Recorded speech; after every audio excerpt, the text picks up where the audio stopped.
Est-ce que l'Abitibi-Témiscamingue a connu, elle aussi, une saison dite atypique, là? L'Abitibi-Témiscamingue a connu une saison dite normale en termes de nombre de feux, mais atypique en termes de feux qui ont été concentrés à l'automne, majoritairement ces feux-là de cause humaine.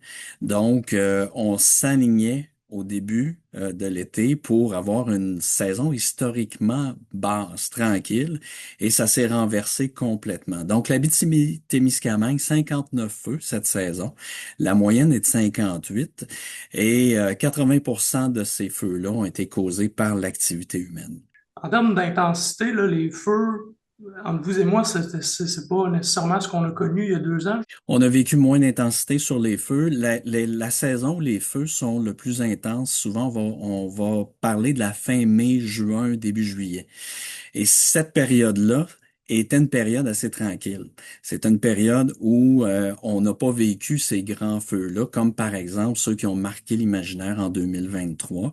Lorsqu'on arrive plus tard en saison, on a une grande quantité de feux, des feux qui brûlaient en profondeur, mais qui n'ont pas la même intensité, qui montent pas en cime et puis qui se propagent moins rapidement, de façon moins agressive. Une grande majorité des feux que c'était causé par l'activité humaine.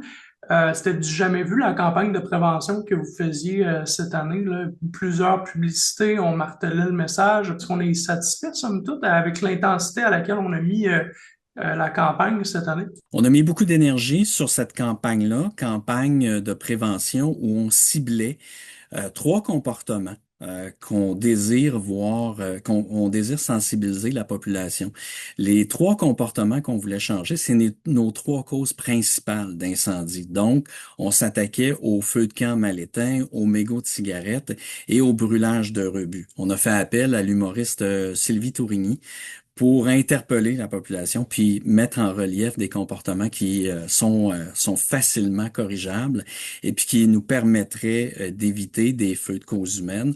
On l'a vu cette saison, c'était tellement sec, facile de partir un feu, puis la plupart des gens qui déclenchent un feu sont souvent surpris, pensaient pas mal faire, puis finalement c'est tellement sec qu'on échappe un feu, puis ça devient problématique. Qu'est-ce qu'on fait pour se préparer à 2026? Hiver, c'est une période de préparation. Donc, c'est des rencontres, c'est de l'entretien de matériel.